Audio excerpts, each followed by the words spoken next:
เฮ้ยเฮ้ยเฮ้ยเฮ้ยเฮ้ยจอนไปเรื่อยอ้าวบ้า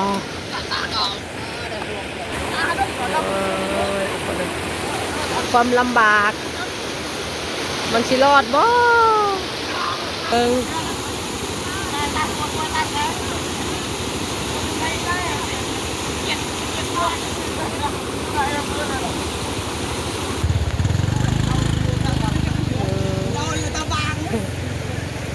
คนเครื่องแล้วบันนี้ไปผู้สาว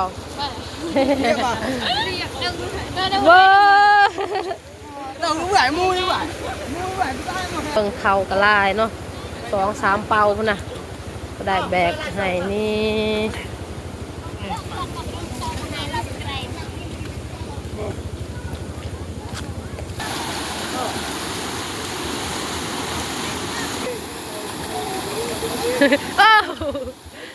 เอาคนมือเอาเ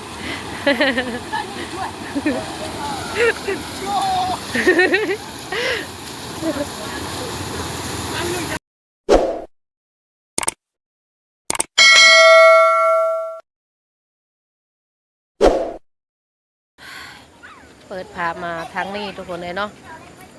กราบทักทายสบายดีและสวัสดีเด้อพ่อแม่พี่น้องเบิดสุขสุขคนบ่ว่า FC อยู่ภายในหรือว่าต่างประเทศก็ยินดีต้อนรับเข้าสู่2 สาวหมอมแนลคือเก่าทุกคนเลยตอนนี้เฮาก็อยู่บ้านพะลองเนาะบ้านพลองอันวิทย์อันเซโปนนั่นแหละอันวิทย์อันบ้านดงเนาะมื้อนี้หันเฮากับแม่ไปอันไปยังเขาเอิ้นยังตอนเฮาป่วยแหละแบบว่ามันมีอันเทียมเนาะมันมีเทียมแบบเป่าเฮานะเป่าเฮาเจ็บหัวนี่แหละแต่ว่าเราเป่าก็ดีทุกคนดีมันเสาเนาะแล้วบัดนี้หันฮอดแบบว่ามันดีคักแล้วเนาะเฮาก็เลยมาปรุงยังปรุงขายปรุงยังขอนั่นนะเนาะทุกคนและเฮาอยู่เฮือนเทียมกับบ่ดนประมาณ1 ชั่วโมง 2 ชั่วโมงนี่แหละและเฮาก็เมื่อมาแต่บ้านเนาะมาแต่บ้านก็ฝนตกเลยแต่ว่าก็ไปหลันออกแต่เฮือนก็ฝนตกจนหอดบัดดงเนาะฝนก็เศร้าก็ไปต่ออีกไปหอดอันเพื่อนเทียมหันอยู่บ้านกะหานเนาะบ้านหอดบ้านกะหานมันก็ฝนก็ตกอีกเนาะตกอีกบัดนี้เฮาก็ไปเป่า2 เทื่อ 3 เทื่อแหละเฮาก็เมื่อบัดนี้เนาะเมื่อแล้วก็หอดบันดงก็ซื้อเขาเนาะซื้อเขากินเพราะว่าบ่มีเขากินแหละทุกคนเลยเนาะถ้าว่าเฮาบ่ไปซื้อมันก็บ่มีหยังกินเพราะว่ารถไปขายก็ช่วงนั้นฝนบ่ตกก็รถไปขายตลอดเนาะขายคู่มือแต่ว่าช่วงนี้ฝนตกเส้นทางมันยากรถบ่ได้ขายเนาะถ้าว่าบ่มีเขากินก็คือบ่ได้กินหยังแหละทุกคนเลยเนาะเบิ่งค่ะแซวๆอยู่เนาะหลายคนนะครับพาเป็นกำลังใจในเด้อเดี๋ยวเฮาสิพาทุกคนไปเบิ่งในการเดินทางของเฮาเนาะสิเมื่อบ้านบ่ฮู้ว่าสิเมื่อหลอดหรือบ่มื้อนี้นะเพราะว่าน้ำท่วมแห้งอีหลีสิเมื่อใดหรือบ่ทุกคนเดี๋ยวเฮาสิพาทุกคนไปเบิ่ง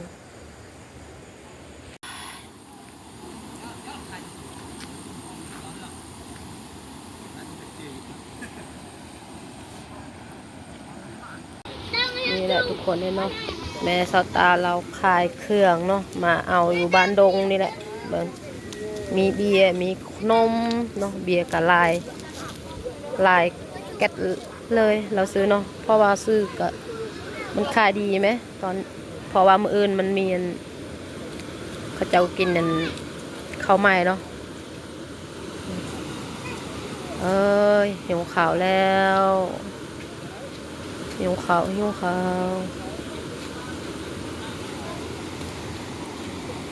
ก็น้องโซกทุกคนน้องโซกกับน้องละเอียดวันนี้ก็ไปซื้อยังก่อนซื้อทรงซื้อเสื้อน้องโซกคนงามทุกคนมาตลาดแต่ว่าเบิ้งเครื่องคองนะคุณนะทางเบิดบางคนก็ซื้อฮอตมูพุ่นนะซื้อมูซื้อเบียร์เพราะว่า มื้ออื่นน่ะบ้านเฮานะมันมีงานบุญเนาะทุกคน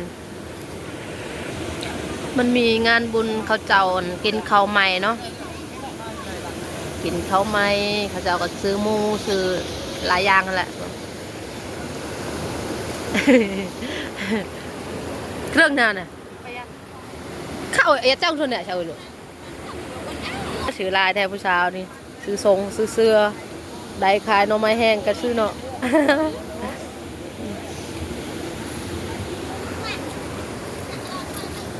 มาจ้ามาจ้าเบิ่ง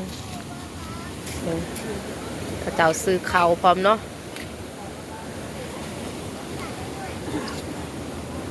ว้าสิห้ามได้บ่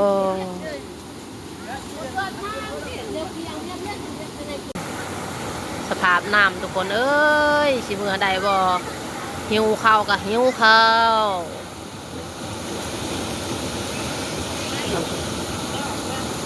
คุณเบื้องนั้นก็ข้างไปใส่มาใส่ก็บ่ได้เนาะเขาเจ้าสอนป่าเบิ่งนะสอนก็คือสิได้เนาะคราวนี้ตะดนแล้วข้างน้ำน้องศกซื้อเสื้อผ้าจากพื้นเท่าไรก่อนถือเงินเท่าไรล้านหนึ่ง500,000โอ้ถือเงิน500,000เนาะไปซื้อเสื้อผ้าแต่ว่าค้างน้ำอยู่นี่แหละทุกคนเอ้ยเพราะว่ามื้อนี้ฝนตกอีหลีเด้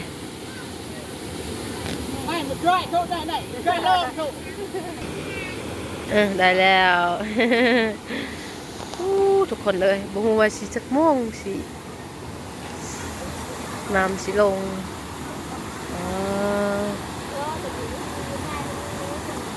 เบิ่งเพิ่นเงาอยู่คนเดียวทุกคนเลยเอาเด้อจน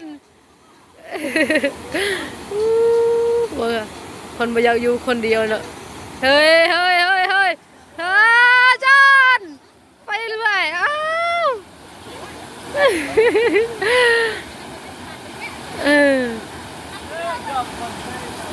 มันบ่ได้เนาะทุกคนมันบ่รอดนะ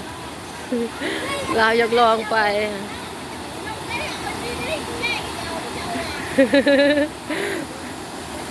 เพราะว่าน้ำมันแห้งโพดได้น้ำนี่ได้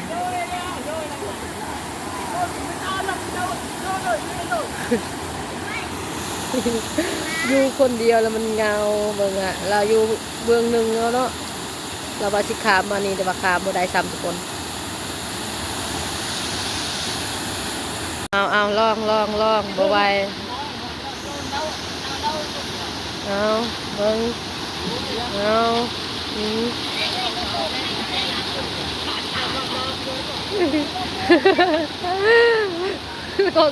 ง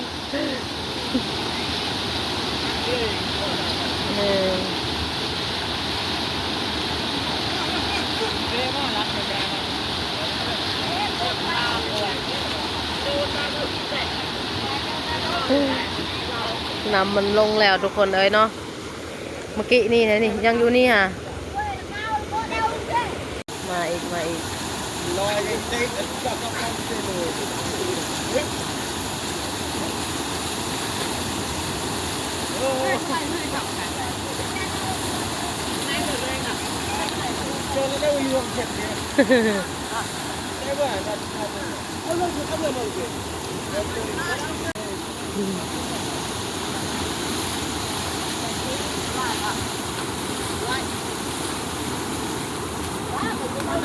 เบิ่งทุกคนเขาสิลองไปแล้วเนี่ยบัวมันสิได้หรือบ่อัดชีเลย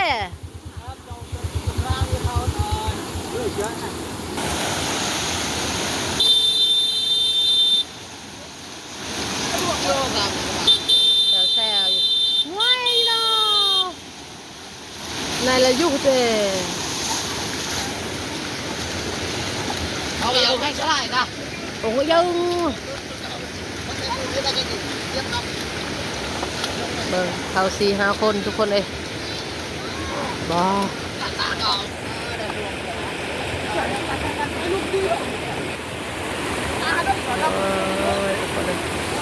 ความลำบาก มันสิรอดบ่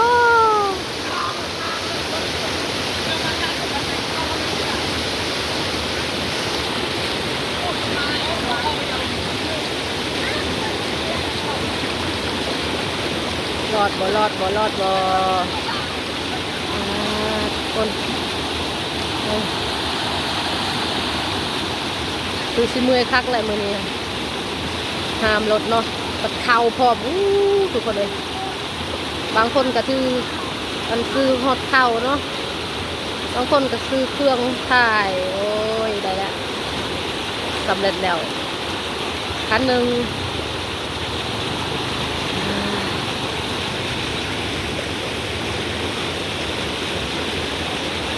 ยังอีก3 ห้วย4 ห้วยพู้นแหละคน5 ห้วยพู้นแหละเป็นหอดเรือน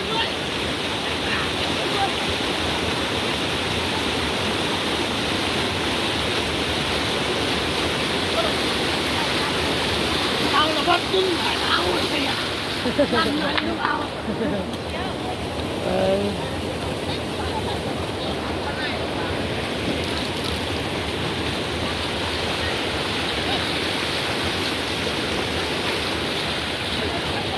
พอใจให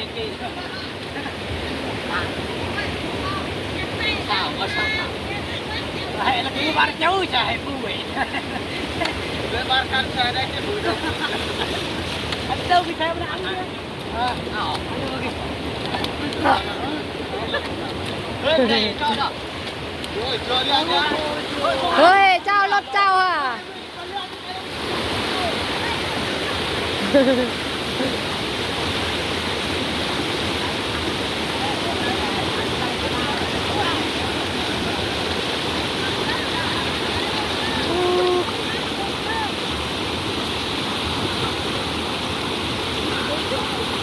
นี่เลยทุกคนเลยผ่านไปแล้ว2 คันเนาะ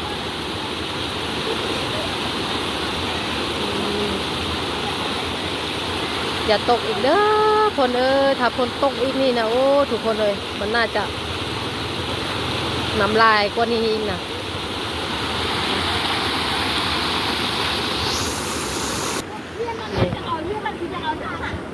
มีทั้งเบียร์มีทั้งโตมู่นั่งกระโตมู่นี่กระโตมู่นี่กระโตมู่ทุกคนเลยแล้วก็มีลายเนาะแล้วก็มันมี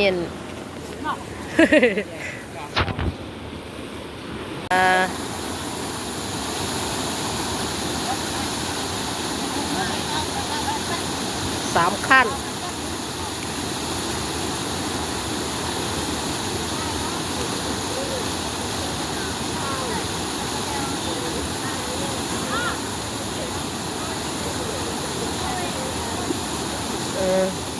คนเบี้ยเนี่ย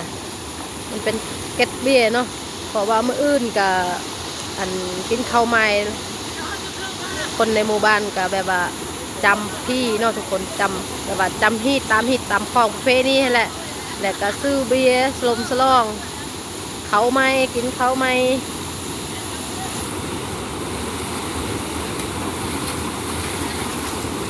มาอีกแล้วรถเลยหลายคันอีเล่เบิ้งเอามารถเอามา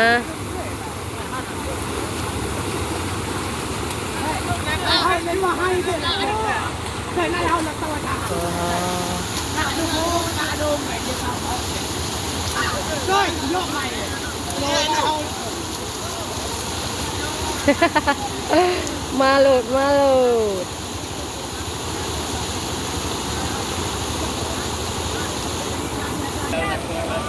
รับใจอยู่เอา ทางนี้ผ่านไปแล้ว4-5 คันเอามาเบิ่งทุกคนมวนอยู่ได้แบบนี้ได้ทางนั้นก็กำลังสิห้ามรถคือกัน เป็นตามวนนี่ทุกคน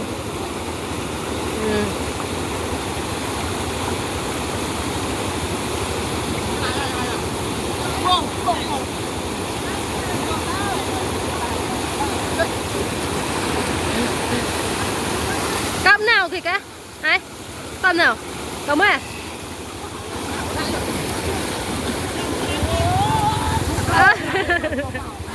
ร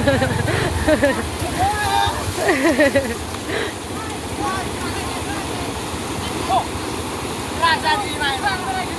เลยดีไซน์เนี่ยมาเลยชาราชาไปมาเลยราชาเต็มเลย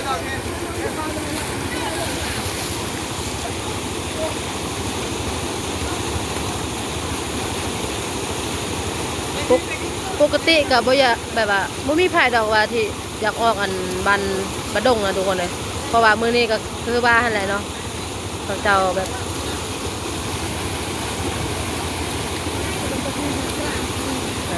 อันนั้นแก๊สเบี้ยเบิ่งอ่ะ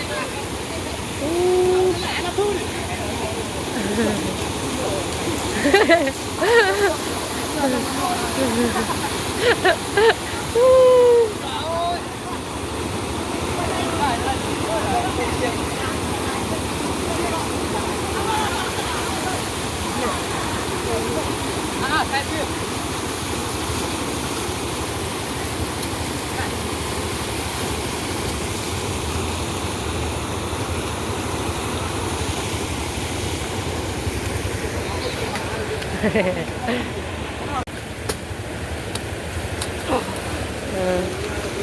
อันนี้เป็นรถของเฮาทุกคนเลย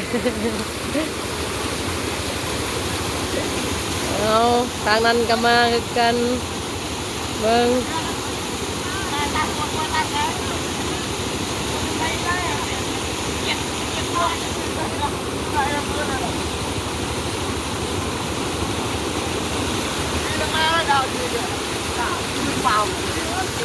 ดีกันลูก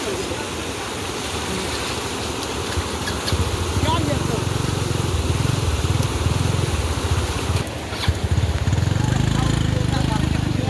เราเลยตาบาง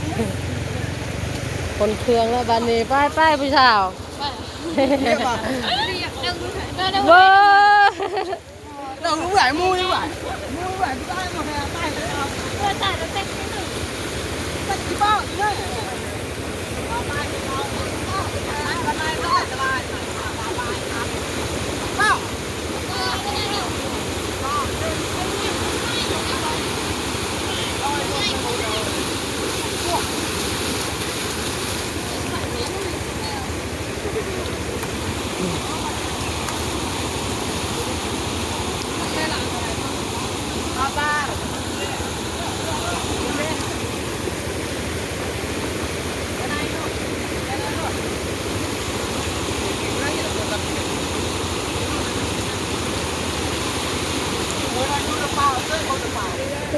เฮ็ดจังได้แล้วบัดนี้ทุกคนเบิ่งเข่ากระลายเนาะ2-3 เป่าพุ่นน่ะก็ได้แบกให้นี่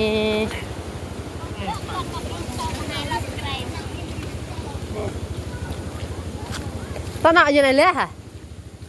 โอ้ยลัดเราไอ้แก chạy là đó làm chạy đó lúc xe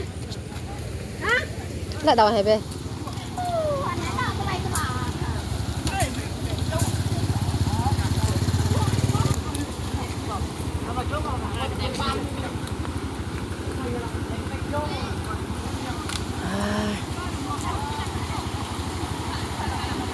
นั่งก็ยังบ่ได้ทุกคนเลยเนาะเบิ่ง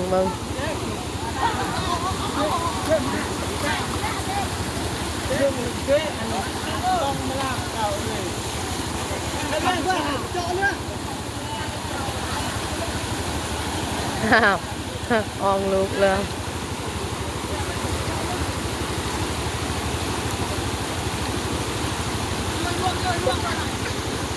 ล่วงกันล่วง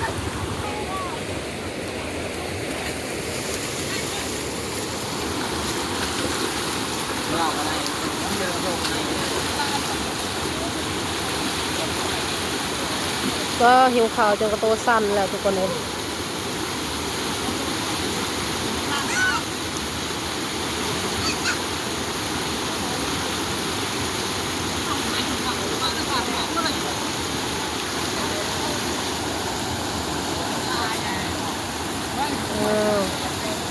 เป่าข้าวแล้วบัดนี้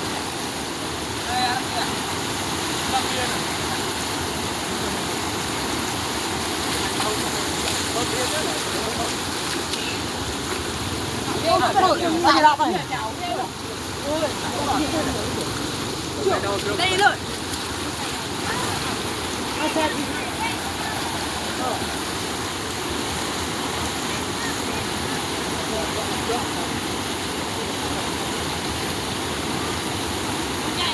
โอ้ยสิรอดบ่รอดทุกคนเลย ตอนเนี้ยใช่แล้วล่าง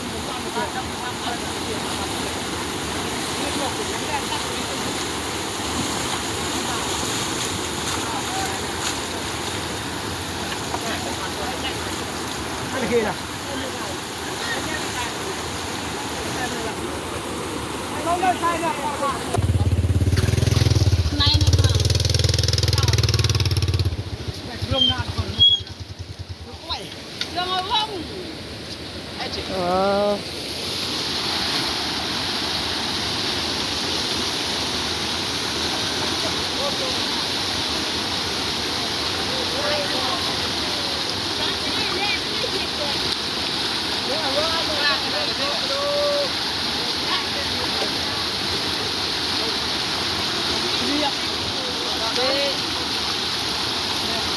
Nó chơi thái nhé, không nó nhấc lùng. Nhẹ hay là nhấc lùng. Nó ra nó từng lùng. Nó chơi thái á. Nhẹ không.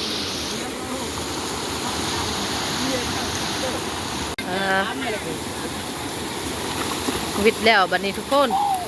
ยังอีก อ้าว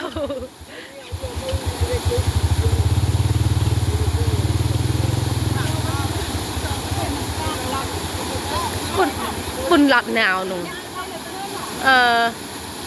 หมดแล้วแต่ว่าโอ้ยไปแหละเขานั้นเนาะเขาสิไปบานดงทุกคนเด้ยทางเฮากะสิเมื่อบ้านแล้วนี่เบิ่งเจ้าคนเบื่อเอา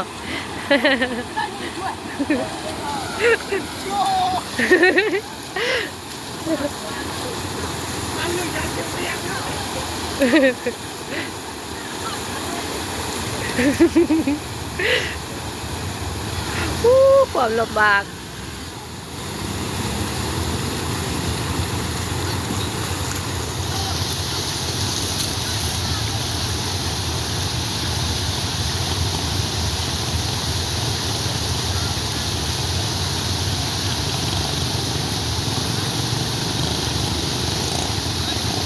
ไปแล้วเขาอะ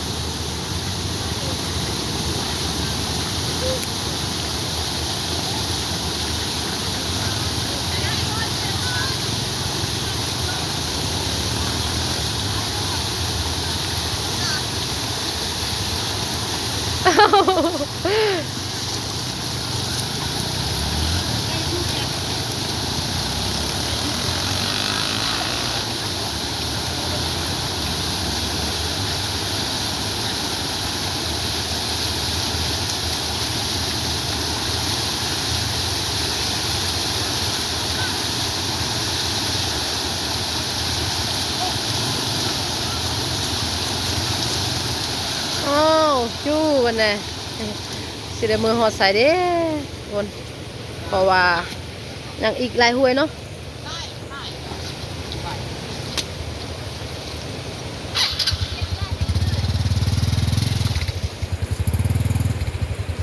เดี๋ยวเราสิพาทุกคนไปเบิ่งอีกห้วยต่อไปเนาะเพราะว่าคนมันบ่หลายเด้เมื่อกี้นี่เพราะว่าเขาเจ้าสิไปบันดงเนาะแต่ก็แบบว่าเป็นคนบ้านเดียวกันเลยมาช่วยเรือกันแต่ว่าขาเมือนี่เขาเจ้าไปบันดงมาแล้วมีแต่นี่แหละ2-3 คนนี่แหละเนาะ นี่ว่ากันสิวันนี้กันทีละ มาแล้วทุกคนเลยเนาะนี่เขาเจ้าเบื้องนั้นกับข้างขาอยู่เนาะยังไงยังอีกห้วยนี้แหละ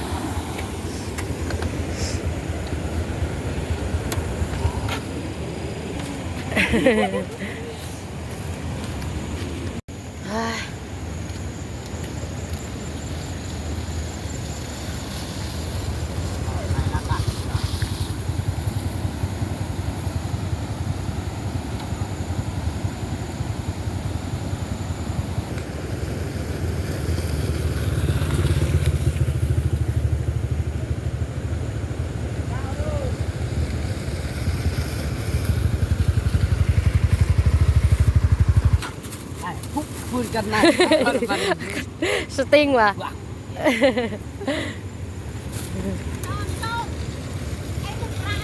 เอ็ดนุ่ม เอาไปประปาความรัก ถือหดใหม่ทุกคนเลยเนาะโอ้ทุกคนเลยเนาะความลำบากของคนอยู่ในเขตชนบทเนาะ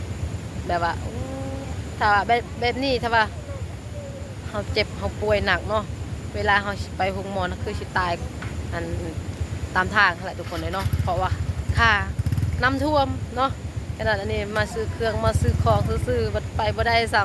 ำ เนาะทุกคน แล้วมันก็แบบว่าตอนนี้ก็ผ่านแล้วห้วยหนึ่งเนาะยังอีก2-3ห้วยพุ่นนะถ้าว่าพลบนตกมันคือสิน้ำคือสิลงแหละเนาะแล้วเฮากัดชีโบทายต่อเนาะถามห้วยตัวนี้ทุกคนแล้วเฮากัดสิปิดคลิปก่อนเพราะว่าตอนนี้หิวข้าวจนกระโตสั่นเพราะว่าบ่ได้กินข้าวรัวเลยบ่มีเงิน เบิดซื้อข้าวเลยเนาะซื้อทางข้าวเหนียวและข้าวเจ้า แล้วเราก็สิปิดคลิปเมื่อก่อนขอขอบคุณเด้อที่กดติดตามนะครับชมฝากกดไลค์กดแชร์เพื่อเป็นกำลังใจให้แน่แล้วพบกันใหม่ EP หน้าสำหรับ EP นี้ลาไปก่อนสบายดีเด้อทุกคนไปก่อนเมื่อก่อน